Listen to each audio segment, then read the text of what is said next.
প্রিয় শিক্ষার্থী বন্ধুরা, আজকে আমি উপস্থিত হয়েছি দশম শ্রেণীর একটি উল্লেখযোগ্য কবিতা নিয়ে। কবিতাটি হলো বিদ্রোহী কবি কাজী নজরুল ইসলামের লেখা প্রলয় উল্লাস কবিতা। তো শিক্ষার্থী বন্ধুরা, এই কবিতাটি অনেকটাই বড় এবং দীর্ঘ।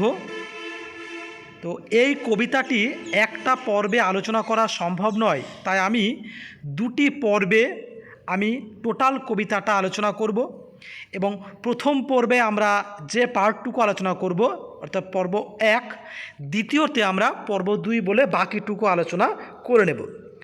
তো আজকে আমি আলোচনার শুরুতেই আমরা একটু কবি পরিচিতি সম্পর্কে অবগত হব, তারপরে আমরা কবি কেন কোন পটভূমিতে এই প্রলয় উল্লাস কবিতাটা লিখছে সেটা জেনে নেব। তারপরে জানব কাব্যগ্রন্থের প্রকাশকাল এবং কবি মানসিকতা। এইগুলো জেনে নিয়েই কিন্তু আমরা এই কবিতার মূল বিষয়বস্তুতে ঢুকব এবং বিষয়বস্তু সংক্ষিপ্ত আলোচনা করার পর আমরা প্রত্যেকটা লাইন ধরে ধরে শব্দার্থ সহ প্রত্যেকটা লাইনের তাৎপর্য ব্যাখ্যা আমরা করব। তো আশা করছি আমার এই ভিডিওটা তোমাদের সকলের খুব কাজে আসবে। তো শিক্ষার্থী বন্ধুরা, তোমরা যদি আমার চ্যানেলে এখনও পর্যন্ত নতুন হয়ে থাকো তাহলে অবশ্যই আমার চ্যানেলটাকে সাবস্ক্রাইব করে পাশের বেল আইকনটিকে টিপে দাও। তো শুরু করছি আজকের কবিতার প্রাথমিক আলোচনা, কবি পরিচিতি। আমরা দেখছি যে প্রলয় উল্লাস কবিতার লেখক বিদ্রোহী কবি কাজী নজরুল ইসলাম। এই কবি সম্পর্কে আমরা সবাই মোটামুটি জানি, তবু সংক্ষিপ্ত আকারে দু একটি কথা আমি বলছি। কবি জন্মগ্রহণ করেন 1899 খ্রিস্টাব্দে এবং মৃত্যুবরণ করেন 1976 খ্রিস্টাব্দে।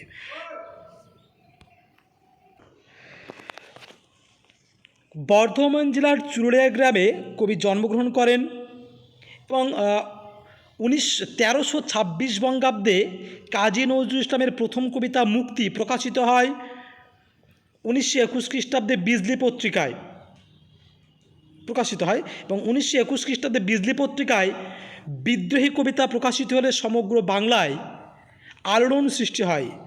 বিদ্রোহী কবি কাজী নজরুল ইসলামের লেখা আরও কয়েকটি উল্লেখযোগ্য কাব্যগ্রন্থ হলো অগ্নিবীণা, বিষের মাসি, সাম্যবাদী, ফণিমনসা, সিন্ধু হিন্দোল, ছায়ানট, প্রলয় শিখা, চক্রবাক ইত্যাদি। কাজী নজরুল ইসলামের কবিতার মুখ্য বিষয় পরাধীনতার শৃঙ্খল থেকে ভারতবাসীকে মুক্তি করার প্রয়াস, অর্থাৎ বিদ্রোহী বার্তা তরুণ যুবক সমাজের ভিতরে তিনি তার কবিতার মাধ্যমে পৌঁছাতে চেয়েছেন। আমাদের আলোচ্য কবিতা প্রলয় উল্লাসটি এই জাতীয় কবিতা, অর্থাৎ এখানেও ইংরেজ দাসত্ব থেকে মুক্তি পাওয়ার জন্য, পরাধীনতার শৃঙ্খল থেকে মুক্তি পাওয়ার জন্য দেশবাসীকে উদ্বুদ্ধ করতে বিদ্রোহী কবি দেশবাসীর তরুণ যুবক সমাজকে উদ্বুদ্ধ করতে বিদ্রোহী কবি কাজী নজরুল ইসলাম এই প্রলয় উল্লাস কবিতাটি লিখেছেন। তবে একটা কথা তোমাদের মনে রাখি যে বিদ্রোহী কবি কাজী নজরুল ইসলামের লেখায় যে কেবল ব্রিটিশ বিরোধীর প্রতিবাদ ফুটে উঠেছে তা নয়, বর্তমানকালে বা সমসাময়িক কালের অন্যায়, অপশাসন ও কুসংস্কারের বিরুদ্ধেও সমানভাবে কাজী নজরুল ইসলাম প্রতিবাদ জানিয়েছিলেন। একটা প্রসঙ্গ আছে আমার কৈফিয়ত কবিতায়, কবির কাজী নজরুল ইসলামের বিরুদ্ধে একটা অভিযোগ আছে যে বিদ্রোহী কবি কাজী নজরুল ইসলামের কবিতাগুলো নাকি যুগের কবিতা, হুজুগের নয়, অর্থাৎ প্রাসঙ্গিক, যে যুগে বসে কবিতা লিখছেন সেই যুগ কেটে গেলে নাকি কবির কবিতার প্রাসঙ্গিকতা ফুরিয়ে যাবে। তা কিন্তু নয়। আমরা যদি পর্যবেক্ষণ করি বা কবিতার সার্বিক ব্যাখ্যা করি তাহলে দেখতে পাবো যেখানে অন্যায়, অত্যাচার, অপশাসন, ধর্মীয় সংকীর্ণতার বেড়াজালের আবদ্ধ সমাজ যেখানে বিপর্যস্ত, সেখানেই কিন্তু বিদ্রোহী কবি কাজী নজরুল ইসলামের কবিতাগুলো প্রাসঙ্গিক। এটা গেল মোটামুটি কবি কাজী নজরুল ইসলামের প্রাথমিক পরিচিতি, কবি পরিচিতি এবং তার কাব্য বৈশিষ্ট্য সম্পর্কে দু একটি কথা আমি বললাম। এবার আমরা সোজা চলে যাব প্রলয় উল্লাস কবিতার কাব্যগ্রন্থটা নিয়ে। দেখো, প্রলয় উল্লাস কবিতাটি নেওয়া হয়েছে বিদ্রোহী কবি কাজী নজরুল ইসলামের লেখা অগ্নিবীণা কাব্যগ্রন্থ থেকে। এই অগ্নিবীণা কাব্যগ্রন্থটি প্রকাশিত হয় 1922 সালে। অগ্নিবীণা কাব্যগ্রন্থটি প্রকাশিত হয় 1922 সালে। অগ্নিবীণা অর্থাৎ আগুনের বাঁশি, এই এই এই কবিতা, এই লাইনটা, এই যে কাব্যগ্রন্থের যে নামটা আমরা বুঝতে পারছি, আগুনের বাঁশি, অর্থাৎ এমন বাঁশি, আগুনের বাঁশি, অর্থাৎ এই বার্তার ভিতরেই, এই নামটার ভিতরেই যেন একটা বিদ্রোহাত্মক ভাবনা কিন্তু কবি লুকিয়ে রেখেছেন। আমরা জানি বিদ্রোহী কবি কাজী নজরুল ইসলামের বিদ্রোহী কবিতা লিখতেন বা প্রতিবাদীর কবিতা লিখতেন বলে অনেক কাব্যগ্রন্থ তার বাজেয়াপ্ত করেছে ব্রিটিশ রাজ সরকার, সমকালীন ব্রিটিশ সরকার, এবং কবিকে বারবার নিক্ষেপ করেছে জেলের কারাগারে। যাই হোক, এটাই গেল মোটামুটি হবে কাব্য পরিচিতি এবং কবি কাজী নজরুল ইসলামের প্রলয় উল্লাস কবিতার উৎস সম্পর্কে আমরা জানলাম। এবার আমরা কবি কেন লিখছেন এই কবিতাটা। দেখো, বিদ্রোহী কবি কাজী নজরুল ইসলামের একটা কবিতা প্রসঙ্গ, আমি এই কবিতাটা আলোচনা করার পূর্বে আরেকটি কবিতার কথা আমি বলছি। নবম শ্রেণীতে তোমরা পড়েছিলে শিকল ভাঙার গান। শিকল ভাঙার গান নয়, ওই যে সেই কারড় লৌহ কপাট, ভেঙে ফের করড় এলো পাট, রক্ত জমাট শিকল পূজার পাষাণ বেদি। তারপর একটা লাইন আছে, ওরে ও তোর নিশান, বাধা তোর প্রলয় বিশান, ধ্বংস বিছান, উরুক প্রাচীর প্রাচীর ভেদি। হ্যাঁ, এই যে কবিতার লাইনগুলো, পরিষ্কার বোঝা যাচ্ছে যে সেখানে পরাধীনতার শৃঙ্খলে আবদ্ধ ভারতবাসীকে মুক্তি করার জন্য দেশবাসী, অর্থাৎ দেশের তরুণ যুবক সমাজকে কাজী নজরুল ইসলাম উদ্বুদ্ধ করছে। এবং সেই উদ্বুদ্ধ করতে গিয়েই কবি ওই সমস্ত লাইনগুলো বা পংক্তিগুলো অবতারণা করছেন, যাতে সেই কবিতাগুলো পড়ে তরুণ যুবক সমাজ দেশ মাতৃমুক্তি যজ্ঞে ঝাঁপিয়ে পড়ে। তো এটা গেল মোটামুটি নবম শ্রেণীর একটু কবিতা, বিদ্রোহী কবি কাজী নজরুল ইসলামের লেখা কবিতা। তো এবার আমরা এরকম অনেকগুলো কবিতা আছে যেখানে এই প্রতিবাদীর বার্তা কবি কাজী নজরুল ইসলাম বারবার ঢুকিয়েছেন। তো এবার আমরা প্রলয় উল্লাস। তো দেখো, এখানে প্রলয় উল্লাস কবিতাটির যে নামকরণ যদি আমরা একটু ভাঙি, প্রলয় উল্লাস, প্রলয় মানে হচ্ছে ধ্বংস, উল্লাস মানে আনন্দ, অর্থাৎ ধ্বংসের আনন্দ। এটার এই ধ্বংসের আনন্দ মানে একটা বিপরীতার্থিক ভাবনা কিন্তু এখানে রয়েছে। কিসে ধ্বংসের আনন্দ? ধ্বংসে কখনো আনন্দ হয় না, কিন্তু এমন কিছু ধ্বংস আছে, এমন কিছু ধ্বংস, যে ধ্বংসগুলোকে ধ্বংস করলে, যে বিষয়গুলোকে ধ্বংস করলে আনন্দ আসে। তো কাজী নজরুল ইসলাম এখানে একটি ভাবনা নিয়ে কিন্তু কবিতা লিখেছেন, সেটা হচ্ছে পরাধীন ভারতবর্ষের যন্ত্রণা। দেশবাসী পরাধীন ভারতবর্ষে কতটা জীবন যন্ত্রণায় রয়েছে, এবং সেই জীবন যন্ত্রণার মুক্তি ঘটাতে দেশবাসীকে ঐক্যবদ্ধ হয়ে সশস্ত্র সংগ্রামের মাধ্যমে এই ভারতবর্ষকে স্বাধীন করতে হবে। এটা নিয়েই কিন্তু কাজী নজরুল ইসলাম এই কবিতাটি লিখেছেন। দেখো, এখানে প্রলয় উল্লাস, প্রলয় বলতে গিয়ে ধ্বংস, কিসের ধ্বংস? একটা অবস্থার ধ্বংস। অবস্থাকে ইংরেজরা ভারতবর্ষকে শাসন করছে, শোষণ করছে এবং অত্যাচার করছে দেশবাসীর উপর। এই প্রতাপ ইংরেজদের অত্যাচারকে ধ্বংস করার জন্য ভারতবাসীকে ঐক্যবদ্ধ করতে হবে। তাহলে একটা দেশ যখন, একটা অবস্থার যখন পরিবর্তন হবে, তখন কি হবে? তখন এই অবস্থার পরিবর্তন মানেই সেই দেশটা স্বাধীনতা পাবে, আর স্বাধীনতা পাওয়া মানেই সেখানকার স্বাধীন মানুষগুলো আনন্দ প্রকাশ করবে, উল্লাস পাবে। এই জন্যই কিন্তু কবি কাজী নজরুল ইসলাম বলেছেন প্রলয় উল্লাস, অর্থাৎ ধ্বংসের আনন্দ। স্বাধীনতা নেওয়ার যে আনন্দ, স্বাধীনতা পাওয়ার যে আনন্দ, সেই আনন্দটাকে কবি এখানে উল্লাস বলেছেন। আর স্বাধীনতা পেতে গেলে ইংরেজদের বিরুদ্ধে যে ধ্বংসাত্মক কার্যকলাপ করতে হবে দেশের তরুণ যুবক সমাজকে, সেই জন্যই কবি প্রলয় বলেছেন। এবার আমি বলে রাখছি যে প্রলয় উল্লাস কবিতায় কবি কাজী নজরুল ইসলাম অনেকগুলো পৌরাণিক প্রসঙ্গ এনেছেন। কেমন পৌরাণিক প্রসঙ্গ এনেছেন আমি বলছি। প্রথমেই যেটা এনেছেন সেটা হচ্ছে কবি কাজী নজরুল ইসলাম মহাকাল শিবের প্রসঙ্গ এনেছেন। কেন এনেছেন? দেখো, আমরা শিবের প্রসঙ্গ, শিব হচ্ছে সৃষ্টির দেবতা, সংহারের দেবতা, ধ্বংসের দেবতা এবং সৃষ্টির দেবতা। মুহূর্তের মধ্যে একটা অবস্থার পরিবর্তন করে নতুন করে আবার সৃষ্টি করতে পারে মহাকাল, মহাপ্রভু, দেবাদিদেব, মহাদেব। ঠিকভাবে এই দেবাদিদেব মহাদেবের মতো যে শক্তি, যে উচ্ছ্বাস শক্তি, সেটা কিন্তু দেশের তরুণ যুবক সমাজের মধ্যেই রয়েছে। কবি কিন্তু এখানে সেই দেশের তরুণ যুবক সমাজকেই উদ্বুদ্ধ করতে চেয়েছেন এই কবিতার মাধ্যমে। আর দেশের তরুণ যুবক সমাজকে উদ্বুদ্ধ করা প্রসঙ্গেই কিন্তু মহাকাল শিবের কথা তিনি বারবার এনেছেন। এ কবিতার কবি তোরা সব জয়ধ্বনি কর এই লাইনটা ১৯ বার ব্যবহার করেছেন। কবার বললাম? তোরা সব জয়ধ্বনি কর এই লাইনটি কবি ১৯ বার ব্যবহার করেছেন। এবং কাদের জয়ধ্বনি করতে বলেছেন? ওই তরুণ বিপ্লবীদের, যারা ব্রিটিশ শাসনের বিরুদ্ধে সংগ্রামে অবতীর্ণ হচ্ছে বা ব্রিটিশ শাসনকে ধ্বংস করার জন্য উঠে পড়ে লেগেছে, দেশের সেই তরুণ যুবক সমাজদেরকে উদ্বুদ্ধ করার জন্যই জয়ধ্বনি দিতে বলছেন কবি কাজী নজরুল ইসলাম। কাদেরকে দিতে বলছেন? দেশবাসীকে। দেশবাসীরকে উদ্বুদ্ধ করার জন্য জয়ধ্বনি দিতে বলছেন। এইবার এটা গেল মোটামুটিভাবে কিছু প্রাসঙ্গিক কথা। এবার আমরা আসছি কবিতার মূল বিষয়বস্তুতে, অর্থাৎ কবিতাটির আক্ষরিক অর্থ, মূল বিষয়বস্তু আমি এবার খুব সংক্ষেপে আমি বলবো, তারপরে আমি যেটা কবিতা লাইন ধরে ধরে আমি পড়াচ্ছি। দেখো, আমরা একটা ব্যাখ্যা করি। আমরা সুন্দর, অর্থাৎ একটা ভালো বিষয়কে, একটা সুন্দর বিষয়কে দুই ভাগে ব্যাখ্যা করতে পারি। এককে দেখলাম, ধরো আমরা কোথাও বেড়াতে গেছি, ধরো আমরা সমুদ্র বেড়াতে গেছি, এবং সমুদ্রে বেড়াতে গিয়ে সমুদ্রের যে প্রাকৃতিক মনোরম সৌন্দর্য সেটা আমরা দেখে মুগ্ধ হয়েছি। আর একটা, সমুদ্র জলে যদি স্নান করতে নামার সময় যে ভয়ঙ্কর সৌন্দর্য সেটাও কিন্তু আমরা লক্ষ্য করেছি। কারণ স্নান করতে নামার সময়ে ওই যে সমুদ্রের জলের প্রাণহানির আশঙ্কা রয়েছে, তাই সেটা ভয়ঙ্কর সৌন্দর্য। আলোচ্য কবিতাটি নেগেটিভ সেন্সে গিয়ে কিন্তু একটা প্রলয় উল্লাস, আমি যেটা প্রথমে বললাম এটা কিন্তু প্রলয় উল্লাস। এবার দেখো, কালবৈশাখীর ঝড়ে নতুনের আগমনের বার্তা বয়ে নিয়ে আসছে। আমরা কবিতার শুরুতে দেখছি যে কালবৈশাখীর ঝড় নতুনের আগমন বার্তা বয়ে নিয়ে আসছে। কালবৈশাখী কি? বৈশাখ মাসের বিকেলবেলা প্রচণ্ড মেঘ করে যে ঝড় ওঠে তাকে বলা হয় কালবৈশাখী ঝড়। এই ঝড় এত ব্যাপক আকারে হয় যে মুহূর্তের মধ্যে সমস্ত কিছুকে ধ্বংস করে তছনছ করে দিতে পারে এই ঝড়। তেমনি তরুণ যুবক সমাজের ভিতরেই এই ঝড়ের মতো উদ্দাম ভাবনা রয়েছে। কালবৈশাখী ঝড় এসে যেমন অবস্থার পরিবর্তন করে দেয়, দেশের তরুণ যুবক সমাজ যদি ঝড়ের মতো একবার জেগে উঠে ব্রিটিশ শাসনের বিরুদ্ধে ঝাঁপিয়ে পড়ে, তাহলে কিন্তু ব্রিটিশটা ভারতবর্ষকে স্বাধীনতা দিতে বাধ্য হবে।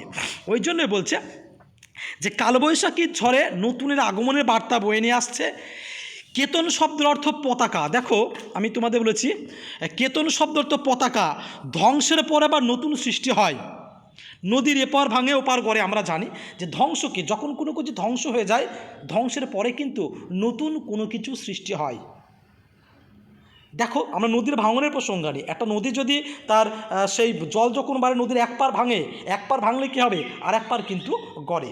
এখানেই ধ্বংস যখন কোনো কিছু হয়, নতুন করে ধ্বংসের বিদ্রোহী সৃষ্টি হয়। এখানে কবি সেই স্বপ্ন দেখেছেন, ধ্বংস হবে ব্রিটিশ শাসনের, আর সূচনা কী হবে? নতুন স্বাধীন ভারতবর্ষের। এই ইঙ্গিতটাই কিন্তু এই কবিতায়, বিশেষ করে এই প্রথম পংক্তিতে রয়েছে। দেখো, ধ্বংসের নেশায় মহাকাল, মহাদেব, দেবাদিদেব, রুদ্রদেব, শিব সমস্ত বাধাকে ভেঙে এগিয়ে আসছে। এখানে মহাকাল শিব প্রলয় বেশ ধারণ করেছে, ধ্বংস বেশ ধারণ করেছে। এখানে মহাকাল শিব কিন্তু দেশের তরুণ যুবক সমাজকে রূপকার্থে কবি কাজী নজরুল ইসলাম মহাকাল রূপে প্রকাশ করছে এবং নতুনের বার্তা বয়ে নিয়ে আসছে। মৃত্যুর চেয়ে গভীর অন্ধকার মহাকালের প্রচণ্ড রূপ ধরে বজ্রপাতের শিখার মতো ভয়ঙ্কর রূপ নিয়ে যেন এগিয়ে আসছে এই দেশের তরুণ যুবক সমাজ, এই শিব। কেন এগিয়ে আসছে? দেশবাসীকে স্বাধীন করার জন্য। তারপর দেখো বলছে যে মৃত্যুপুরীর অন্ধকারের স্তূপ থেকে বেরিয়ে আসছে। কোথা থেকে আসছে? যেন একটা, দেখো এই কবিতাতে কিন্তু কাজী নজরুল ইসলাম অনেকগুলি চিত্রকল্পে ব্যবহার করেছেন। চিত্রকল্প মানে কি? ছবি। আমরা যেন একটা ছবি দেখতে পাচ্ছি। ছবিটা কেমন? আমরা যে সমস্ত সিনেমা বা নাটক বা কোনো অ্যাডভেঞ্চার যদি আমরা দেখি, সেখানে দেখতে পাবো যে কোনো একটা বড় কূপের ভিতর থেকে, একটা কুয়ের ভিতর থেকে, ধোঁয়ার ভিতর থেকে একটা কুণ্ডলিখিত দৈত্য সেই একদম বেরিয়ে আসছে। তেমনি এখানেও কাজী নজরুল ইসলাম এক জায়গায় খুব ভালো একটা কথা বলেছেন যে মৃত্যুগহন অন্ধকূপে মহাকালের চণ্ডরূপে ধূম্রধূপে বজ্রশিখার মশাল জেলে আসছে ভয়ঙ্কর। অর্থাৎ ভয়ঙ্কর সে মহাকালের চণ্ডরূপ, দেশবাসীর তরুণ যুবক সমাজের যে ভয়ঙ্কর রূপ, ইংরেজদের পরাজিত করার জন্য যে বিধ্বংসী রূপ, সেই রূপটা কেমন তা প্রকাশ করেছেন কবি কাজী নজরুল ইসলাম এই লাইনটির ভিতর দিয়ে। কি বলছে? যে মৃত্যুপুরের অন্ধকারের স্তূপ থেকে বেরিয়ে আসছেন। তিনি চণ্ডরূপ অর্থাৎ ধ্বংসরূপ নিয়ে বেরিয়ে আসছেন। তিনি চাণ্ডরূপ অর্থাৎ ধ্বংসরূপ নিয়ে বেরিয়ে আসছেন। এখানে প্রত্যেকটি অংশে একটি চিত্রকল্প রয়েছে, আমি বললাম। সেখানে মনে করা হয়েছে একটি মৃত্যুর মতো অন্ধকার কূপের ভিতর থেকে ধোঁয়ার মতো শিব উঠে আসছে, আর তার হাতে রয়েছে বজ্রশিখার ভয়ঙ্কর মশাল। তার আগমন যেমন ভয়ঙ্কর তেমনই রুদ্র।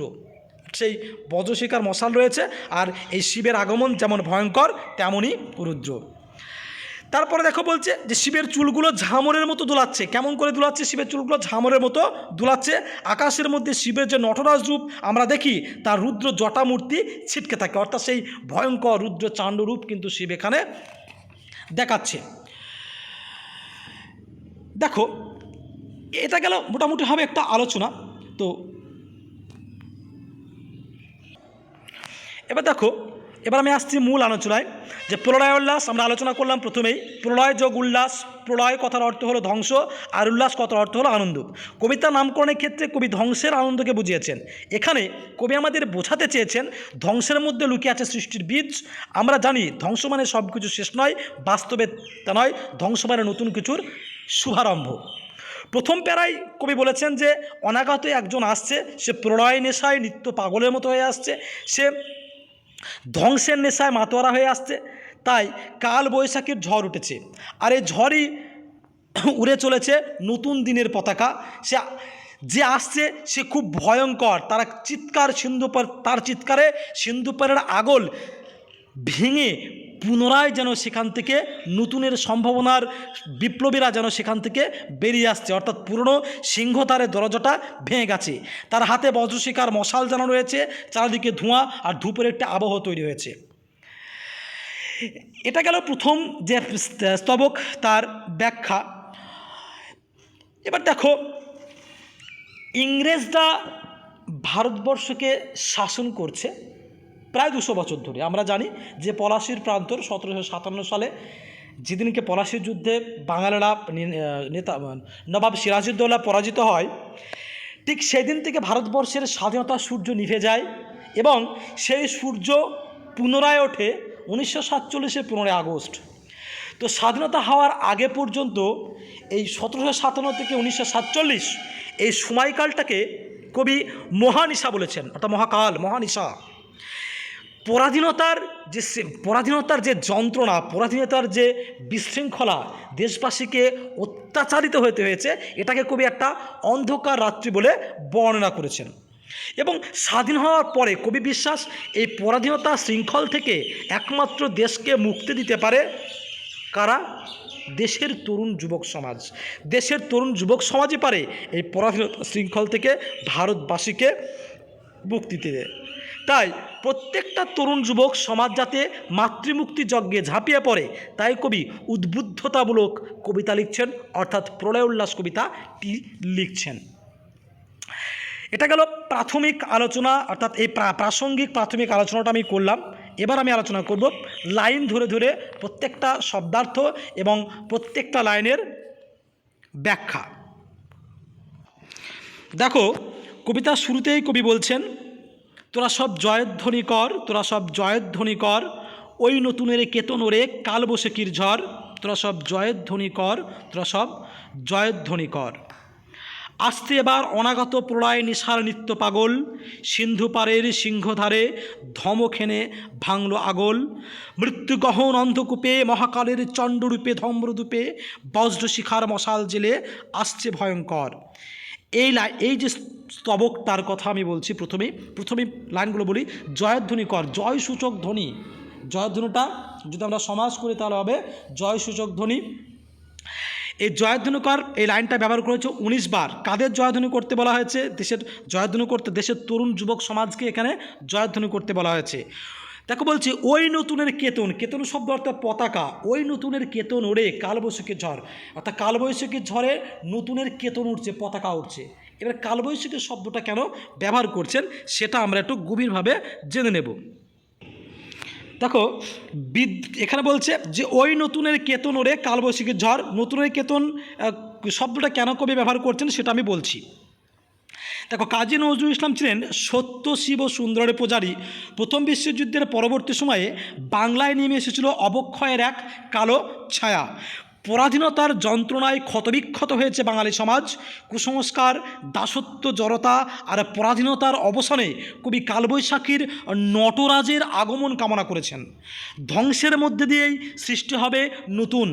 নতুনের কেতন বলতে কবি তাই পরিবর্তিত সমাজ ব্যবস্থায় পরাধীনতার অবসান এবং স্বাধীনতার নতুন ইঙ্গিতকে যেন ফুটিয়ে তুলেছেন।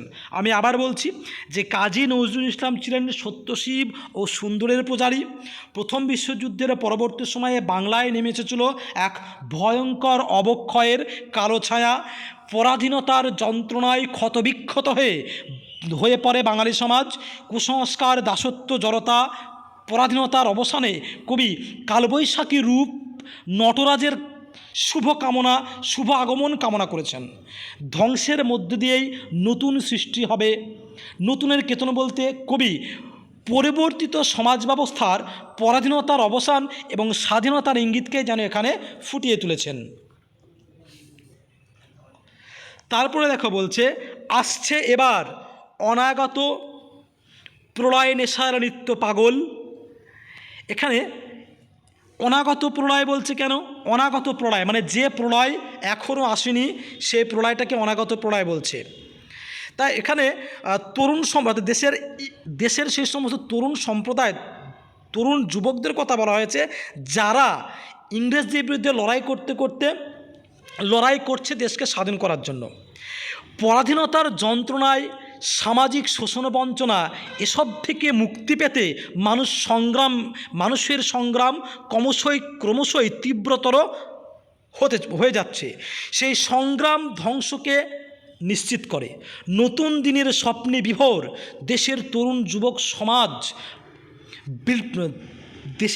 যুবক সমাজ যেন প্রলয় নেশায় নিত্য পাগল। কারণ জীবনকে বাজি রেখে তারা বিপ্লবের পথে এগিয়ে চলে। সমুদ্র পারের সিংহ দরজার আগল ভাঙাই তাদের লক্ষ্য। আমরা সমুদ্র পার বলতে সেই 7 সমুদ্র 13 নদী পার, অর্থাৎ আন্দামান নিকোবর দ্বীপপুঞ্জের কথা এখানে বলছি। সেখানে রাওলাট আইন যখন সরকার পাশ করে, বিনা গ্রেপ্তারে পরোয়ানায় শুধুমাত্র সন্দেহের বশে দেশের তরুণ যুবক সমাজকে সেখানে বন্দি রাখত। কবি বিশ্বাস করেন সেই জেলের ভিতরে অগণিত দেশের তরুণ যুবক সমাজ বন্দী রয়েছে। তাদের সিংহদ্বার, তাদের মূল দরজা ভেঙে বের করে আনতে হবে। এই স্বাধীনতার সংগ্রামে তাদের সামিল হওয়া খুবই প্রয়োজন। তাই কবি বলেছেন এই কথাটি।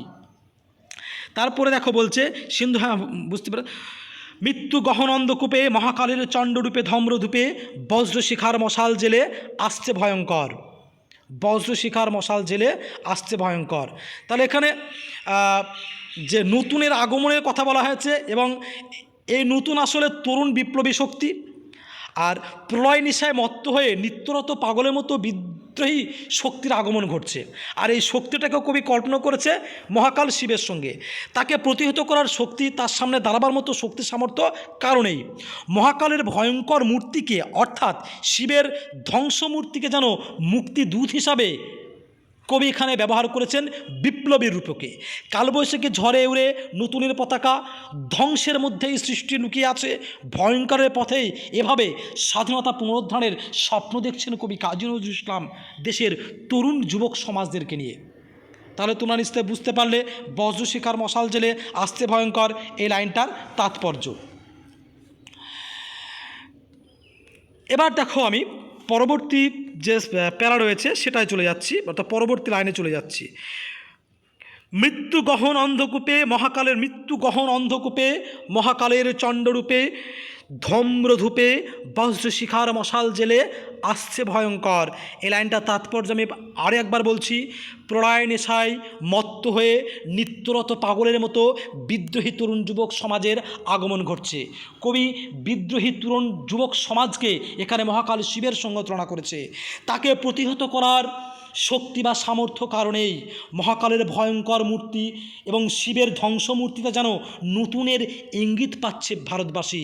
শক্তির আগমন ঘটছে, কালবৈশাখী ঝড়ে উঠছে নতুন পতাকা, ধ্বংসের মধ্যেই সৃষ্টির সম্ভাবনা লুকিয়ে রেখেছে ভয়ঙ্করের পথেই।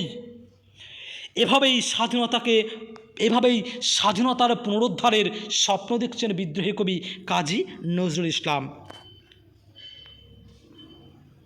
তারপরে দেখো বলছে, ওরে ওই হাসছে ভয়ঙ্কর, তোরা সব জয়ধ্বনি কর, তোরা সব জয়ধ্বনি কর। এখানে ভয়ঙ্কর বলতে বিধ্বংসী মহাকাল শিবকে বোঝানো হয়েছে, যা আসলে তরুণ বিপ্লবী শক্তির প্রতীক। এবার কেন হাসছে? শিব একাধারে ধ্বংস ও সৃষ্টির দেবতা। ধ্বংসরূপী শিব সংহার, ভয়ঙ্কর তার রুদ্ররূপ। বিকট অট্টহাসি হেসে তিনি জীর্ণ পুরাতন যা কিছু অসুন্দর, যা কিছু অশুভ তাকে ধ্বংস করেন। তার আগমনে প্রলয় ঘটে, সৃষ্টি হয় নতুনের। একইভাবে তরুণ বিপ্লবী শক্তি স্বাধীনতার লক্ষ্যে ধ্বংসের উন্মাদনায় মেতে ওঠে। তাদের মুখে থাকে ভয়ঙ্করের হাসি, যা কোনো কিছুকেই ভয় পায় না। আমি আবার বলছি লাইনটা তাৎপর্য, হাসছে ভয়ঙ্কর। ভয়ঙ্কর বলতে ধ্বংসরূপী মহাকাল শিবকে বোঝানো হয়েছে, যা আসলে দেশের তরুণ যুবক সমাজের প্রতীক। শিব একাধারে সৃষ্টি ও একাধারে ধ্বংসের দেবতা। ধ্বংসরূপী শিব সংহারক, ভয়ঙ্কর তার চণ্ড রুদ্ররূপ। বিকট অট্টহাসি হেসে তিনি জীর্ণ পুরাতন যা কিছু অশুভ, যা কিছু অসুন্দর তা বিনাশ করেন। তার আগমনে প্রলয় ঘটে, সৃষ্টি হয় নতুনের।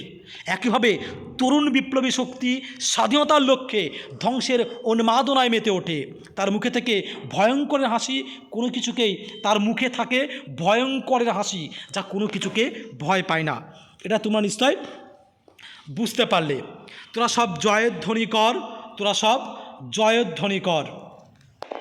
তারপর দেখো বলছে, ঝামর তাহার কেশের দোলায়, ঝাপটা মেরে গগন দোলায়, সর্বনাশী জ্বালামুখী ধূমকেতু তার চামর ঢোলায়। বিশ্বপাতার বক্ষকলে, রক্ত তাহার কৃপাঞ্জলে দোদুল দোলে। অট্টরোলের হট্টগোলে স্তব্ধ চরাচর, ওরে ওই স্তব্ধ চরাচর, তোরা সব জয়ধ্বনি কর, তোরা সব জয়ধ্বনি কর। তারপর ঝামর তাহার কেশের দোলায়, ঝাপটা মেরে গগন দোলায়। এখানে মহাকালরূপী শিব ঝাপটা মেরে গগন দুলিয়ে দাঁড়াচ্ছে। ধ্বংসের মতো শিব হলো ধ্বংসের দেবতা। শিব ভয়ঙ্কর রূপ তার। তার আগমনে পৃথিবীর প্রলয়ের পরিবেশ সৃষ্টি হয়। তার জটাভার দুলে উঠলে আকাশ পাতাল থরথর করে কেঁপে ওঠে। যাবতীয় জীর্ণতা দূর হয় তার আগমনে। তারপরেই নতুন সৃষ্টির সম্ভাবনা এ পৃথিবীতে পুনরায় দেখা দেয়। তাই ঝাপটা আসলে পুরাতন অচলায়তনকে ভাঙার আঘাত। এই ঝাপটা আসলে পুরাতন অশুভ, যা কিছু অশুভ তাকে ভেঙে ফেলার ইঙ্গিত। শক্তি ও সাহসের প্রচণ্ডতা নিয়ে তরুণ বিপ্লবী শক্তি পুরনো ব্যবস্থাকে ভাঙার লক্ষ্যে এই আঘাত করে। কি বললাম? শক্তি ও সাহসের প্রচণ্ডতা নিয়ে তরুণ বিপ্লবী শক্তি পুরনো শাসন ব্যবস্থাকে ভাঙার লক্ষ্যে এই আঘাত করে। খুব সুন্দর। আমি আবার বলছি, ঝাপটা মেরে গগন দোলায়। তাহলে ঝাপটা কি?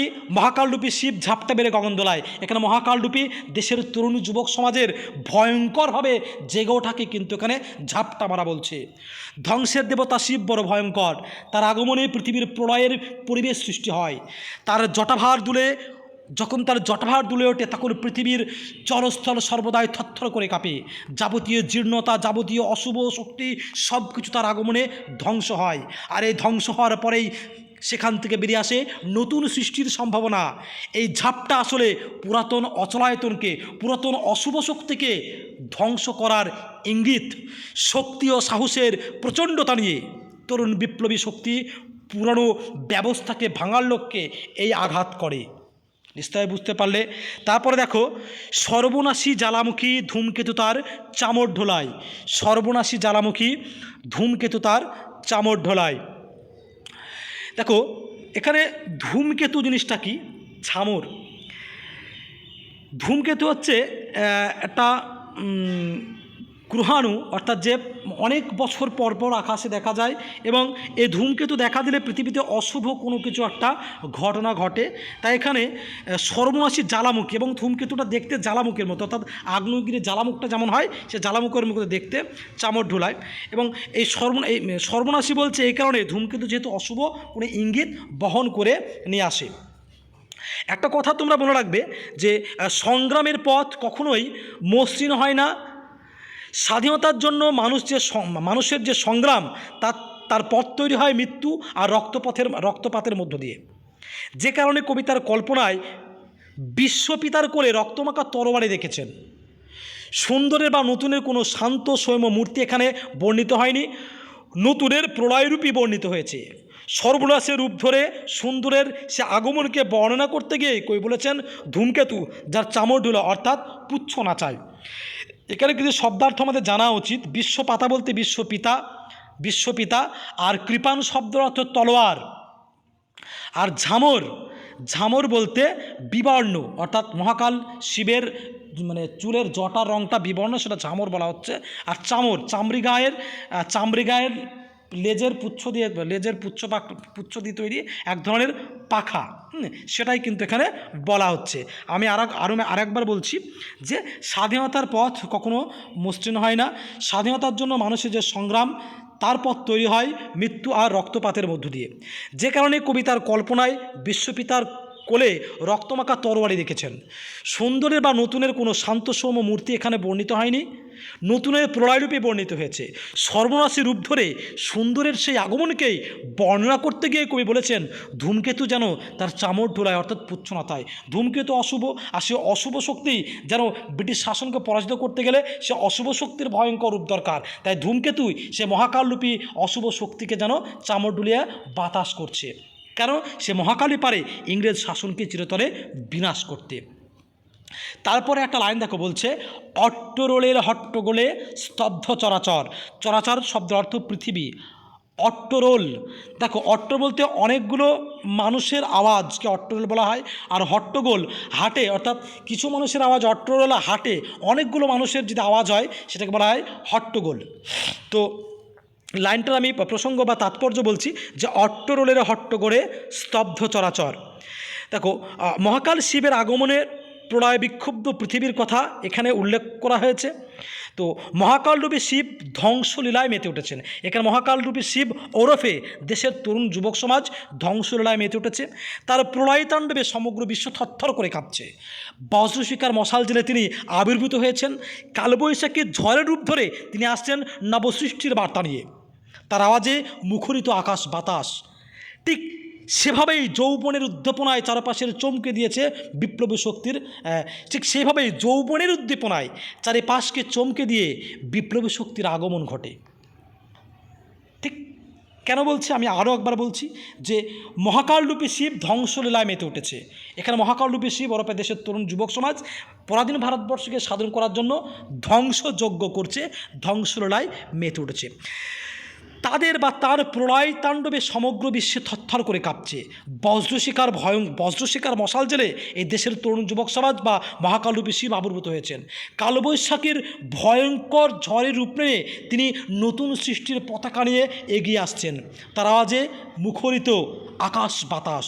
ঠিক সেভাবেই যৌবনের উদ্দীপনায় চারিপাশকে চমকে দিয়েছেন দেশের তরুণ যুবক সমাজ, অর্থাৎ শিব যেরকম ভয়ঙ্কর চণ্ড রূপ ধারণ করে আসছে, দেশের মহাকাল দেশের তরুণ যুবক সমাজে ঠিক ভয়ঙ্কর রূপ ধারণ করে এই মাতৃমুক্তি যজ্ঞে ঝাঁপিয়ে পড়েছে। এই প্রসঙ্গেই কিন্তু অট্টরোলের হট্টগোলে স্তব্ধ চরাচর এই কথাটি কবি বলছেন। স্তব্ধ চরাচর মানে পৃথিবী, অট্টরাতে দেশের তরুণ যুবক সমাজের আগমনে তাদের হুঙ্কারে যেন পৃথিবী স্তব্ধ হয়ে গেছে। ওই স্তব্ধ চরাচর তোরা সব জয়ধ্বনি কর। দ্বাদশ রবির বনহি জ্বালাই, ভয়াল তাহার নয়ন কটাই, দিগন্তের কাঁদর লুটাই, পিঙ্গল তার ত্রস্থ জটাই, বিন্দু তাহার নয়ন জলে, সপ্তমহাসিন্ধু দোলে, কপল তোলে, বিশ্বমায়ের আসন তারই বিপুল বাহুর পড়ে। খুব খুব সুন্দর একটি লাইন। দেখো, দ্বাদশ রবির বনহি জ্বালা, ভয়াল তাহার নয়ন কটাই, দিগন্তের কাঁদর লুটাই, পিঙ্গল তার ত্রস্ত জটাই, বিন্দু তাহার নয়ন জলে, সপ্তমহাসিন্ধু দোলে, কপল তোলে, বিশ্বমায়ের আসন তারই বিপুল বাহুর পড়ে। খুব সুন্দর। এবার আমি এই কবিতার লাইনগুলো ব্যাখ্যা করছি। দেখো, এখানে দ্বাদশ রবির বনহি জ্বালায়, ভয়াল তাহার নয়ন কাটায়। দ্বাদশ রবি বলতে সূর্যের 12টি রূপ বা মূর্তির কথা এখানে বলেছেন কবি। হরিবংশ অর্থাৎ পৌরাণিক মতে এই মূর্তিগুলি হলো সবিতা, আদিত্য, বিবম্বন, অর্জমা, পূষা, ত্বষ্টা, ভগ, ধাতা, বরুণ, মিত্র পর্জন্য এবং বিষ্ণু, এই 12টা মূর্তি কিন্তু সূর্যের রয়েছে। এবার দেখো বলছে যে দ্বাদশ রবির বনহি জ্বালায় ভয়াল তাহার নয়ন কটায়। দেখো এখানে এই 12টি রূপের কথা আমি বললাম। শিবের তৃতীয় নেত্রে রুদ্রমূর্তি থাকে দ্বাদশ রবির সম্মিলিত তেজ। অর্থাৎ এখানে একটা কথা তোমাদের বলে রাখি যে দ্বাদশ রবি অর্থাৎ মহাকাল শিবের তৃতীয় নেত্র রয়েছে এবং দ্বাদশ রবির মানে একটা সূর্যের কিরণে আমরা অতিষ্ঠ হয়ে যাই, হ্যাঁ, কিন্তু যদি 12টা সূর্যের কিরণ একটা জায়গা দিয়ে প্রকাশ ঘটে তারা কতটা তেজোদ্দীপ্ত হতে পারে সেটাকেই কবি এখানে বলছেন। দ্বাদশ রবির বনহি জ্বালায় ভয়াল তাহার নয়ন কটায়। নয়ন কটা মানে কি? তৃতীয় নয়ন, অর্থাৎ কপালে যে তৃতীয় নয়ন রয়েছে মহাকাল শিবের, সেই তৃতীয় নয়নে অর্থাৎ তৃতীয় নয়নে রয়েছে দ্বাদশ রবির শক্তি তেজ।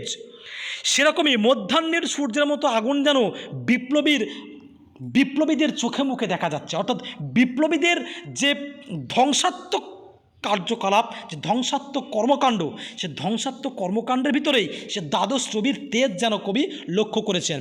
যা কিছু জোরানো, যা কিছু অসুন্দর, যা কিছু অশুভ তাকে পুড়িয়ে ছারখার করে দিয়ে নতুন সৃষ্টির লক্ষ্যে যেন এই মহাকালরূপী শিব ওরফে দেশের তরুণ যুবক সমাজ এগিয়ে আসছে। দুর্যোগের ঘনাঘটায় ভয়াবহতার উচ্ছ্বাসে প্রকৃতির ভয়ঙ্কর রূপে যেন নতুনের জয়ধ্বনি ঘোষিত হচ্ছে এখানে। এই প্রসঙ্গেই কিন্তু কবি দ্বাদশ রবির বনহি জ্বালায় ভয়াল তাহার নয়ন কাটায় শব্দটা ব্যবহার করেছেন। তারপর দেখা বলছে দিগন্তের কাঁদল লোটায় পিঙ্গল তার ত্রস্ত জটায়।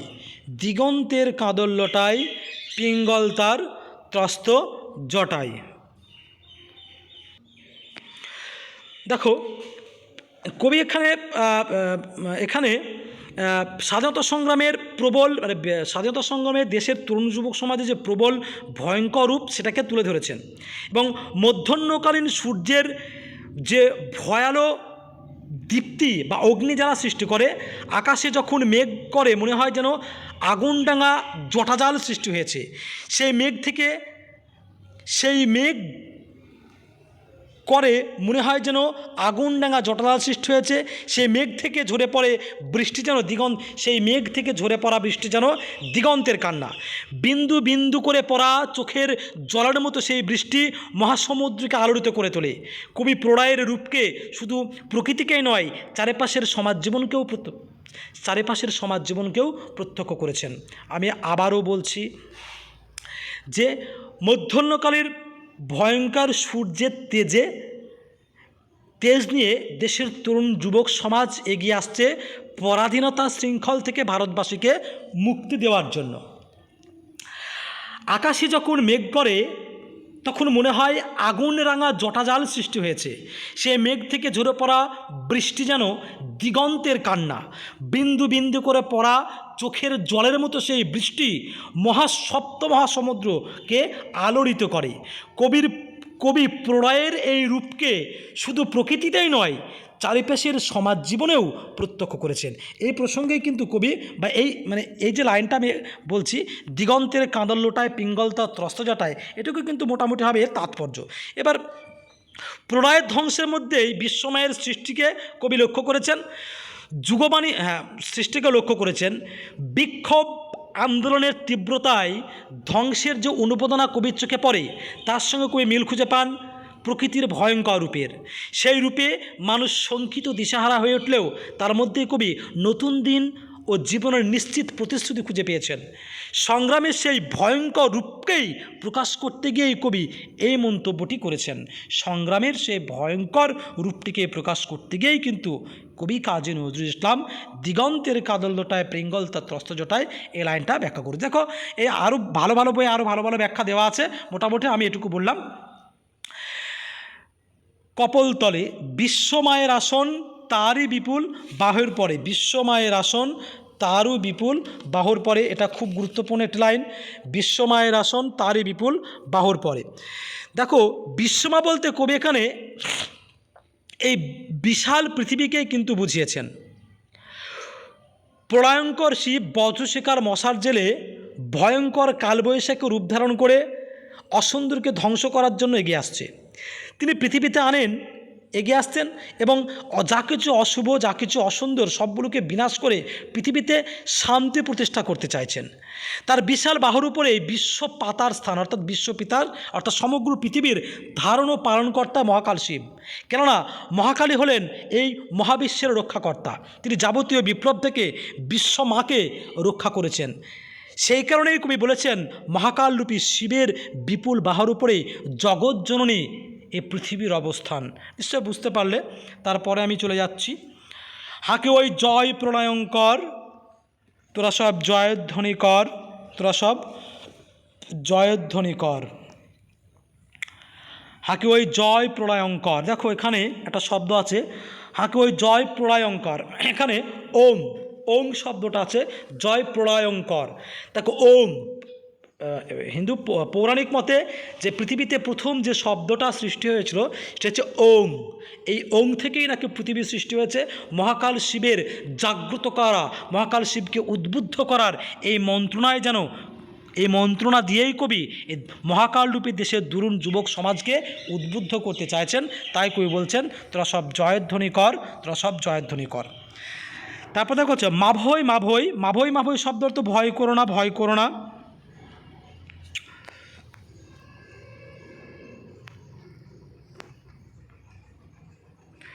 মাভৈ মাভৈ,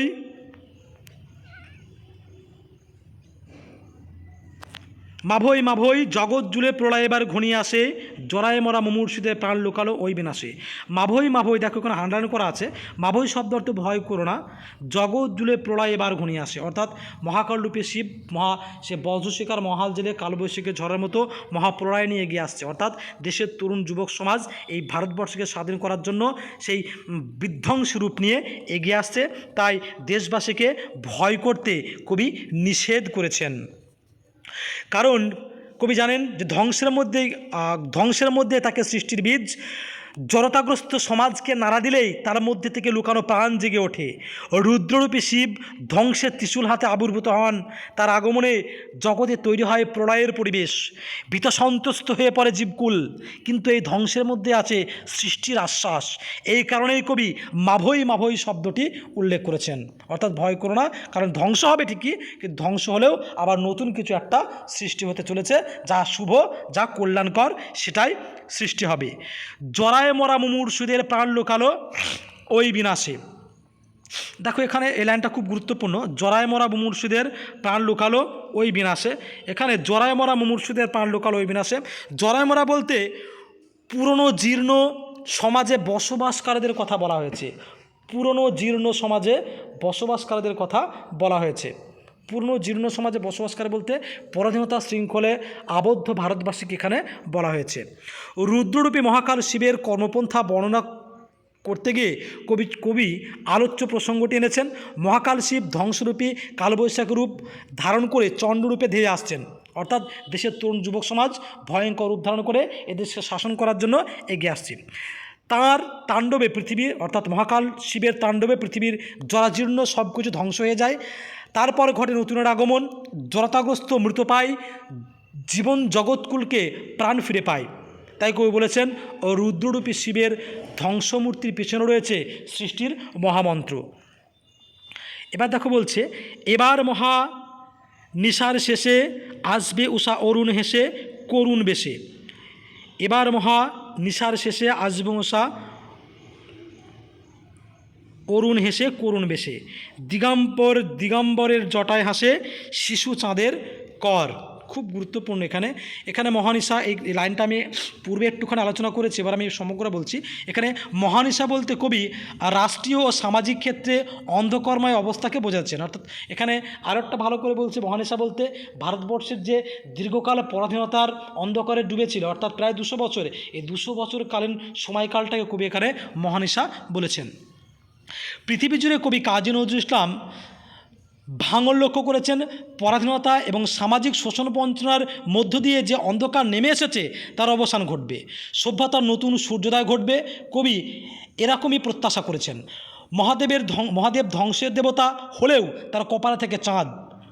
আমরা এরপরে আছে, মহাদেব আসবে উষা অরুণ বেশে, দিগম্বরের জটা হাসে শিশু চাঁদের কর। মহাকাল ধ্বংসের দেবতা হলেও তার কপালে থেকে চাঁদ। এইভাবে ধ্বংসের মধ্যে সুন্দরকে বারবার প্রত্যক্ষ করেছেন বলেই কবির প্রত্যাশা যে চাঁদের আলোয় ঘর ভরে যাবে। অর্থাৎ অর্থাৎ দীর্ঘ ভারতবাসীদের প্রত্যাশিত সেই স্বাধীনতা আসছে এবং ভারতবাসী দীর্ঘ 200 বছর পরে স্বাধীনতার স্বপ্ন দেখবে এবং সেই স্বাধীনতার স্বপ্নকেই কবি এখানে যে নতুন স্বাধীনতার দেশ গড়বে, সেই নতুন স্বাধীনতাকেই কবি এখানে বলেছেন শিশু চাঁদ। শিশু চাঁদ বলে কবি এখানে উল্লেখ করেছেন। ওই জন্য বলছে এবার মহানিশার শেষে আসবে উষা অরুণ হেসে করুণ বেশে, অরুণ ভেসে করুণ হেসে। তারপর দেখো বলছে দিগম্বরের জটায় আসে, দিগম্বরের জটায় হাসে শিশু চাঁদের কর। এখানে অর্থাৎ দিগম্বর অর্থাৎ মহাদেব শিবের ধ্বংসের মূর্ত তাণ্ডব সৃষ্টি করেছেন। দিগম্বর অর্থাৎ মহাদেব নটরাজ শিব ধ্বংসাত্মক দৃষ্টিভঙ্গিতে ধ্বংসাত্মক মূর্তিতে তাণ্ডব সৃষ্টি করেছেন, কিন্তু তা আসলে সৃষ্টিকে রক্ষা করার জন্যই, ধ্বংস করার জন্য নয়। দিগম্বরের তৃতীয় নেত্রের উপরে থাকে চাঁদ, যা সব হারানো রূপের মধ্যে সৌন্দর্যের প্রতিষ্ঠা করে। স্বাধীনতা ও সমাজ রূপান্তরের স্বপ্ন দেখা কবি এই প্রসঙ্গটি উল্লেখ করেছেন, কারণ বিপ্লবের পথে ধ্বংস অনিবার্য হলেও তা আসলে সৌন্দর্যের অভিষেককেই নিশ্চিত করে। কবি কল্পনা করেছেন ওই চাঁদের আলোয় অন্ধকারের পথ দেখাবে, অর্থাৎ চাঁদটাই যেন নতুন স্বাধীনতার একটা স্বপ্ন কবি এখানে লক্ষ্য করছেন। আবার অন্য বলা যায় যে মহাকালের কপালে তৃতীয় নেত্রে চাঁদের শোভা পায়। এই অর্ধচন্দ্রাকৃতি বসনহীন জটাশোভিত সর্বত্যাগী মহাদেবের সুরে অসাধারণ সৌন্দর্য নিয়ে আসে। এই চাঁদ অসম্পূর্ণ, তাই কবি তাকে বলেছেন শিশু চাঁদ। এইভাবে বিপ্লবের কারণে যে ধ্বংসের আগমন ঘটে, তার মধ্যে শিশু চাঁদের হাসির মতো থেকে যায় স্বাধীনতার স্বপ্ন। অন্যায় অত্যাচারের অবসান, সমাজে সুন্দরের প্রতিষ্ঠা ঘটবে, এটাই শিশু চাঁদের হাসির মতো ক্রমশ আবাসিত হতে যাচ্ছে। আলো তার ভোর বেবে ঘর, তোরা সব জয়ধ্বনি কর, তোরা সব জয়ধ্বনি কর। অর্থাৎ কবিতায় দেশের তরুণ যুবক সমাজকে অর্থাৎ মহাকালরূপী শিবকে জয়ধ্বনি করে উদ্বুদ্ধ করতে চেয়েছেন। তো শিক্ষার্থীরা, এটাই গেল আমার পর্ব 1 নম্বর পর্বের সার্বিক আলোচনা।